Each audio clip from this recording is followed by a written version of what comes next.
అయితే మొట్టమొదలుగా బాగుంది అనుకున్న రాశి నుంచి మొదలు పెడదాం. మేషరాశి. అశ్విని, భరణి, కృత్తిక 1వ పాదం వరకు, అశ్విని నక్షత్రం, భరణి నక్షత్రం 4 పాదాల వాళ్ళు. అయితే మనకి రాజపూజ్యము, అవమానము, వ్యయము ఇవన్నీ ఏమో మనకి ఉగాది నుంచి మొదలవుతాయి కాబట్టి వాటిని వదిలిపెట్టేసేసి మనం ఆలోచిస్తే కనుక వీరికి ఈ సంవత్సరం గురువు వచ్చేసరికి వృషభ రాశిలో ఉన్నారు, ద్వితీయ స్థానం. మనం ఇందాకే అనుకున్నాం ద్వితీయ స్థాన గురువు చాలా విశేషమైన ఫలదాయిని. కాబట్టి ఈ గురువు వీళ్ళకి ఏంటి అని అంటే కనుక చాలా విశేషమైన కీర్తిని ఇస్తాడు, అలాగే ప్రతి కార్యాల్లో విజయాన్ని ఇస్తాడు. ధనాదాయం చాలా బాగుంటుంది. ఏ వ్యాపారం కానీ ఉద్యోగం కానీ ఏది మొదలు పెట్టినా కానీ దాంట్లో విశేషమైన ఆదాయాన్ని పొందుతారు. అందుకని వీరికి గురువు ఎప్పటి వరకు బాగున్నాడు, మనకి మేలో మారిపోతున్నాడు కాబట్టి మే దాకా గురువు చాలా బాగున్నాడు వీళ్ళకి. మే నుంచి ఏంటి అని అంటే కనుక మే 15వ తారీఖు నుంచి గురువు 3వ స్థానానికి వెళ్ళిపోతున్నాడు. 3వ స్థానం అనేసరికి ధైర్య, వీర్య, పరాక్రమాలకి సంబంధించింది. అందువల్ల మిథునంలోకి వెళ్ళిన గురువు వీరి ధైర్యాన్ని, వీర్యాన్ని, పరాక్రమాన్ని ఎప్పుడు మనం ప్రదర్శించాల్సి వస్తుంది, మన పరిస్థితులు బాగాలేకపోతే అన్నిటినీ ప్రదర్శించాల్సి వస్తుంది. అందుకని అక్కడ మనకి విరోధులు పెరిగే అవకాశం ఉంటుంది, శత్రువులు పెరిగే అవకాశం ఉంటుంది. అలాగే మన ధనాన్ని ఇంతవరకు సంపాదించింది, ఈ సంవత్సర కాలంలో సంపాదించింది అంతా ఒకసారి పోగొట్టుకునే అవకాశం ఉంటుంది. ఇక్కడ ఏంటి అని అంటే కనుక భార్యాభర్తల మధ్య కూడా సంబంధాలు సరిగా లేకపోవడం ఇలాంటివన్నీ రకరకాలుగా ఉండొచ్చు. కానీ గురువు భార్యాభర్తలకి సంబంధానికి దీన్ని ఏమీ ఇబ్బంది పెట్టడు. ఎందుకు అని అంటే కనుక ఆయన ఆ స్థానాన్ని చూడటం లేదు కాబట్టి. అక్కడ వచ్చేసరికి మిగిలింది ఇంకోటి ఏంటి అని అంటే కనుక మళ్ళీ ఈయన 4వ స్థానానికి వెళ్తున్నాడు, అతిచారంలో కర్కాటకానికి వెళ్తున్నాడు. అక్కడ కూడా బాలేదు కాబట్టి అక్కడ ఏంటి 4 అంటే లగ్జరీ, ప్రతి పర్సన్కి సంబంధించిన లగ్జరీ అనమాట. ఆ లగ్జరీకి సంబంధించి పోగొట్టుకోండి. మనం ఆల్రెడీ మూడ్లోకి వచ్చాడంటే పోగొట్టేసుకున్నాం అంటే వెంటనే ఏముంటుంది, అపకీర్తే మనకి. ఎవరైనా ఏమంటారు, మీరు ఇంత సంపాదించి ఏం చేశారు, అంత డబ్బు తగలేశారు కదా అంటారు. అపకీర్తి, అపవాదులు, అలాగే ఆరోగ్య నష్టము, మనకి వెంటనే చింత వచ్చేస్తుంది. చింత వల్ల అనారోగ్యం, మనశ్శాంతి లోపించడం, ఎందులో అయినా ఇన్వెస్ట్ చేస్తే ఆ డబ్బులు అటే వెళ్ళిపోవడం. అలాగే పోటీ పరీక్షలు రాసే విద్యార్థులకి ఈ సంవత్సరం కొంత గడ్డుకాలం, వాళ్ళు శ్రమ పడితే అధికమైన శ్రమ తీసుకుంటే ఖచ్చితంగా వారికి పోటీ పరీక్షల్లో నెగ్గే అవకాశం ఉంటుంది. అయితే వీళ్ళు కష్టపడాలి. ఇది 2 నెలలే. ఈ 4వ స్థానంలో ఉన్నది 2 నెలలే. తర్వాత 3వ స్థానంలో ఉన్నది వీళ్ళకి ఈ సంవత్సరాంతం వరకు ఉంటుంది. కాబట్టి వీళ్ళకి 15 మే నుంచి సంవత్సరాంతం డిసెంబర్ సంవత్సరాంతం వరకు గురువు ఏదో ఒక విధంగా అంత బాగా లేదు అని చెప్పుకోవచ్చు. అంతే కదా, సగం సంవత్సరం బాగుంది, సగం సంవత్సరం బాగాలేదు.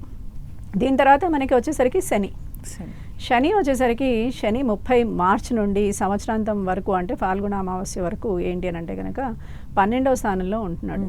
12వ స్థానం అంటే ఏంటి, మళ్ళీ వ్యయస్థానానికి వస్తున్నాడు. వీళ్ళకి ఏలినాటి శని మొదలవుతుంది. ఇప్పుడు భాగ్యస్థానంలో ఉన్నాడు కాబట్టి ఈ భాగ్యస్థానంలో మార్చి వరకు విశేషంగా ఉంటుంది. మనం ఆల్రెడీ చెప్పుకున్నాం 3, 6, 11 బాగుంటుంది. సో కాబట్టి 3, 6, 11లో ఎక్కడున్నా విశేషంగా లాభదాయకంగా ఉంటాడు. కాబట్టి 30వ తారీఖు మార్చి వరకు శని వల్ల వీళ్ళకి అన్నీ బాగుంటాయి, అన్ని విధాలుగా ఆదాయ వనరులు కుదురుతాయి. కొత్తగా ఏదైనా మొదలు పెట్టాలనుకుంటే అవన్నీ సక్సెస్ అవుతాయి. కొత్త ఉద్యోగాలకి పునాది వేస్తాడు. అలాగే ఇంకెక్కడైనా వెళ్ళి రిలేషన్స్ మెయింటైన్ చేయాలనుకునే వాళ్ళకి, అంటే పెళ్ళిళ్ళు చేసుకోవాలనుకునే వాళ్ళకి మంచిగా ఫలదాయినిగా ఉంటుంది ఈ సంవత్సరం. ఈయన ముందుకు తీసుకెళ్తాడు, మార్చి దాకా బాగుంటుంది. తర్వాత మార్చి తర్వాత ఏమవుతుంది అని అంటే కనుక 12వ స్థానంలోకి రావడం వల్ల ఏలినాటి శని మొదలవుతుంది, వ్యయస్థానం అవుతుంది ఆ వ్యక్తికి. వ్యయస్థానం అవ్వగానే అపకీర్తి, అపజయము, ధనం ఊరికే అనవసరంగా ఖర్చు అవ్వడము, అకారణంగా ఎవరితోటైనా గొడవలు పడడము. అంటే లేదా నువ్వు ఏదైనా బాగా చెప్తే కానీ నీ మైండ్, నీ మనసు ఏదైనా ఉండొచ్చు కానీ ఎదుటి వ్యక్తికి వేరేలాగా అర్థం. అలా చాలా ఇన్సిడెంట్స్ ఉంటాయి. లేదా మనం సరిగ్గా ఎక్స్ప్లెయిన్ చేయలేకపోవడం వాళ్ళకి అర్థమయ్యేలాగా. ఇలాంటి వాటిలన్నిటి వల్ల కూడా ఏమవుతుంది, వీళ్ళకి అపకీర్తి, అపజయము, ఎక్కువగా విరోధులు క్రియేట్ అవ్వడము, అలాగే ఊరికే తిరగడం రావడం, ప్రయాణాలు.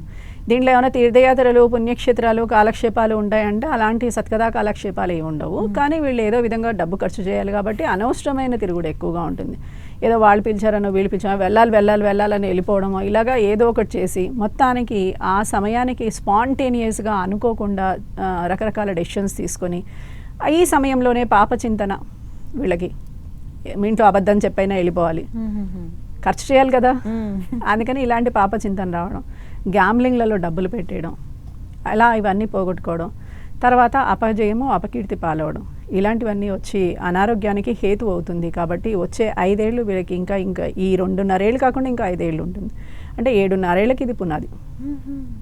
మొదటిసారి వచ్చిన వాళ్ళకి ఒక రకంగా, రెండోసారి వచ్చిన వరకు ఒక రకంగా, మూడోసారి వచ్చిన వరకు ఒక రకంగా, వీళ్ళకి ఒక 28 ఇయర్స్కి ఒకసారి వస్తాడు పాపం ఆయన ఏళ్ళు నడిచని.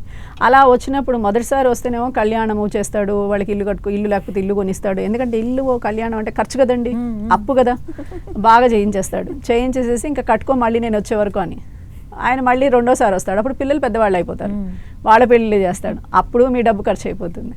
మూడోసారి వచ్చేసరికి మనకేమవుతుంది అని అంటే మనం ముసలివాళ్ళం అయిపోయి ఉంటాం, రోగాలు వస్తాయి, అపకీర్తి, మన పిల్లలు బాగా చూడకపోవచ్చు, మనకి చావుకి సరిసమానమైన జీవితాన్ని చూపిస్తాడు కానీ చంపడు. ఎప్పుడూ ఈయన పాపం చంపడు. ఈయన ఎంతసేపు ఏం చేస్తాడని అంటే నీకు జీవితం యొక్క సత్యాలని తెలియజేస్తాడు. ధర్మపరుడు, ధర్మాన్ని తెలియజేస్తాడు. నువ్వు ఎంత అధర్మంగా బతుకుతున్నావు, ఎంతమంది నా చుట్టూ ఉన్న వాళ్ళంతా నా వాళ్ళే అని అనుకుంటున్నావు, వాళ్ళందరినీ చూపిస్తాడు. నీ దగ్గర ఏమీ లేనప్పుడు ఎవరు ఉండరు, ఇదేరా జీవిత సత్యం అని తెలియజేస్తాడు. అది మనకి డైజెస్ట్ అవ్వదు, అక్కడ ప్రాబ్లం అనమాట. అందుకని శని వచ్చేసరికి వీళ్ళందరికీ చాలా అవాంతరాల్ని ఇలాంటివన్నీ క్రియేట్ చేస్తాడు. కానీ 11వ స్థానంలో ఉండడం వల్ల భోగ్య వస్తువుల్ని, భోగ వస్తువుల్ని, నూతన వస్తువుల్ని, స్థిరాస్తుల్ని ఇస్తాడు. ఇది బాగుంటుంది. తర్వాత వీళ్ళకి రాహు 18 మే నుంచి రాహు కన్యలోనేమో కేతు ఉన్నాడు, మీనంలోనేమో రాహు ఉన్నాడు. రాహు వ్యయంలో ఉన్నాడు, కేతు వచ్చేసరికి 6వ స్థానంలో ఉన్నాడు. అందుకని ఈ 6వ స్థానంలో ఉన్న కేతువు చక్కటి సంచారం కాబట్టి మంచి చేస్తూ ఉంటాడు.